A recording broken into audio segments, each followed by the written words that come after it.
السلام علیکم ورحمۃ اللہ وبرکاتہ۔ میں ہوں عاطف جاوید اور آپ دیکھ رہے ہیں میرا یوٹیوب اور فیس بک چینل۔ کچھ عرصہ پہلے سعودی عرب میں ایک تاریخی دریافت دیکھنے میں آئی، اس نے تمام دنیا کے مذاہب کی بنیاد کو ہلا کر رکھ دیا۔ سعودی عرب میں ایسے قدیم آثار دریافت ہوئے ہیں جن کا تعلق تینوں بڑے مذاہب اسلام، عیسائیت اور یہودیت سے ہے۔ یہ دریافت ہے کیا اور یہ آخر کس نے کی؟ آئیے اس ویڈیو میں جاننے کی کوشش کرتے ہیں۔ میرے چینل سے جڑے رہنے والوں کے لیے خوش آمدید۔ اگر آپ بھی میرے چینل پہ نہیں ہیں تو چینل کو پلیز سبسکرائب کر دیں۔ قرآن کریم میں حضرت موسیٰ علیہ السلام کا قصہ بیان کیا گیا ہے کہ انہیں بنی اسرائیل کی طرف پیغمبر بنا کر بھیجا گیا، اور اس زمانے میں مصر کے ملک میں فرعون کی حکومت تھی۔ ہم سب نے قرآن پاک میں اس قصے کو پڑھ رکھا ہے۔ فرعون نے اللہ کی وحدانیت پر یقین لانے کی بجائے طرح طرح سے حضرت موسیٰ علیہ السلام کا مقابلہ کرنے کی کوشش کی۔ ان کے مقابلے میں جادوگروں کو کھڑا کیا۔ کے طور پر ان کے اللہ سے ہم کلام ہونے کے مقابلے میں فرعون نے ایک بلند منار بنانے کی کوشش سے غرض یہ کہ اس نے طرح طرح سے حضرت موسیٰ علیہ السلام کا مقابلہ کرنے اور بنی اسرائیل پر زندگی تنگ کرنے کی کوشش کی، جس کی وجہ سے اللہ رب العزت نے انہیں ہجرت کا حکم دیا۔ حضرت موسیٰ علیہ السلام نے ہجرت کا ارادہ کیا تو فرعون اپنے پورے لشکر کے ساتھ حضرت موسیٰ علیہ السلام اور بنی اسرائیل کے تعاقب میں دوڑ پڑا تاکہ انہیں ہجرت کرنے سے روک سکے اور اپنا غلام بنا کر رکھ سکے۔ اس وقت حضرت موسیٰ علیہ السلام بحر احمر کنارے پر پہنچے اور پانی میں اپنا عصا مارا۔ پانی پھٹ کر دو حصوں میں تقسیم ہو گیا، جس سے گزر کر حضرت موسیٰ علیہ السلام اور ان کے قوم دریا کے دوسری طرف چلے گئے۔ اسی راستے سے فرعون اپنے لشکر سمیت پانی میں داخل ہوا۔ جب فرعون اور اس کے حواری بالکل درمیان میں پہنچے تو پانی اللہ کے حکم سے چل پڑا اور فرعون اپنے پورے لشکر سمیت اس پانی میں غرق ہو گیا۔ ناظرین گرامی، ہم یہ بھی جانتے ہیں کہ موسیٰ علیہ السلام اپنی جوانی میں ایک قبطی کے قتل میں مرتکب ہو گئے، تو اسی وجہ سے وہ مصر سے جان بچا کر مدائن چلے گئے۔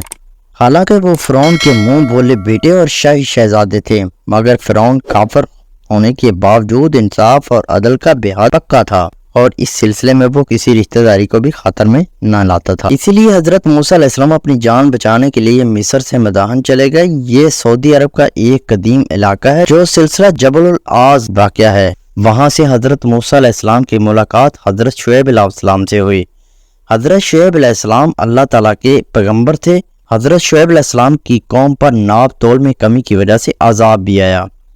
حضرت شعیب علیہ السلام کی بیٹی سے حضرت موسیٰ علیہ السلام کا نکاح ہوا، اور وہاں سے واپسی پر ہی حضرت موسیٰ علیہ السلام پر پہلی بار وحی کا نزول ہوا۔ جب وہ آگ کی تلاش میں کوہ پر پہنچے تو وہاں پر حضرت موسیٰ علیہ السلام سے اللہ تعالیٰ نے کلام فرمایا اور انہیں اپنا پیغمبر مبعوث کیا۔ ہم نے یہی پڑھا ہے کہ وہ کوہ پر تشریف لے جایا کرتے تھے، اور کئی بار تو 40 دن بھی وہاں پر قیام کرتے تھے۔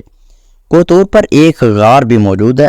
اب ان تحقیقات کی روشنی میں یہ سمجھ سکتے ہیں کہ کوہ طور دراصل مدائن میں تھا، لیکن موجودہ کوہ طور جو یہودیوں کے لیے بہت زیادہ مقدس ہے، جس کو یہودی کوہ طور مانتے ہیں، وہ مصر کے سرائے سینا کی سرحدی پٹی جو اردن اسرائیل کی سرحد کے ساتھ لگتی ہے، وہاں پر موجود ہے۔ اگر دیکھا جائے تو قرآن اور انجیل یعنی تمام انجیل کی کتابیں جو عیسائیوں کے پاس ہیں، اور تورات بھی جس سفر کا ذکر کیا گیا ہے، اس کی روشنی میں کوہ طور مدائن کے آس پاس ہی ہونا چاہیے، کیونکہ حضرت موسیٰ علیہ السلام پر پہلی وحی تب نازل ہوئی جب وہ حضرت شعیب علیہ السلام کی بیٹی سے شادی کر کے واپس تشریف لے جا رہے تھے، اور راستے میں ان پر وحی نازل ہوئی۔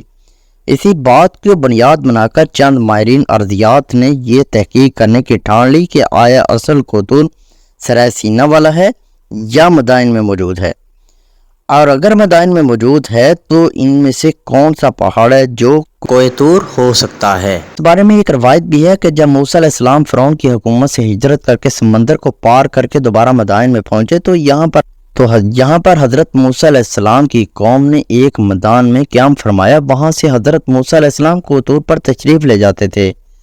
اتنا بڑا میدان جو 20 سے 30 لاکھ لوگوں کی رہائش کے لیے کافی ہو سکے، اور وہاں پر سبزہ اور پانی بھی ہو، ایسا میدان کون سا ہو سکتا ہے جس کے پاس کوہ طور بھی موجود ہو؟ ایسے چند ماہرین ارضیات نے سلسلہ جبل العاز عرب کے علاقے مدائن میں موجود ہے اس کو دریافت کیا، تو وہاں انہوں نے پایا کہ وہاں ایک بہت بڑا میدان موجود ہے اور وہاں سبزے کے آثار بھی موجود ہیں۔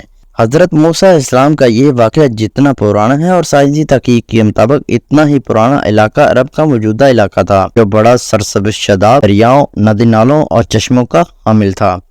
مگر اس کے بعد آہستہ آہستہ یہ علاقہ صحرا میں تبدیل ہوتا گیا اور یہاں پانی اور سبزی کی عدم دستیابی نے زندگی کے آثار ختم کر دیے۔ ان ماہرین میں کئی یورپین اور اکثر انگریز ماہرین بھی شامل تھے۔ انہوں نے اپنی تحقیقات میں اس بات کی طرف اشارہ کیا ہے کہ سلسلہ جبل العاز میں موجود جبل المکلم یعنی دراصل کوہ طور ہے۔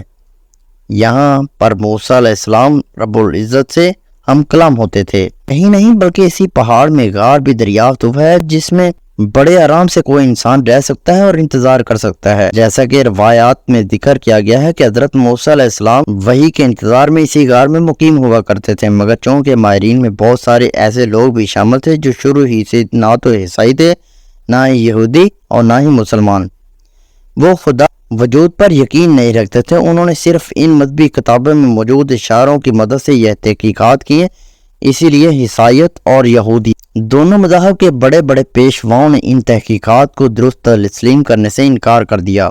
ان کے مطابق ان تحقیقات کرنے والوں کی تحقیق کو نہیں مانتے اور ہم اسی پہاڑ کو جبل طور سمجھیں گے جو مصر کے سرائے سینا کی پٹی میں موجود ہے۔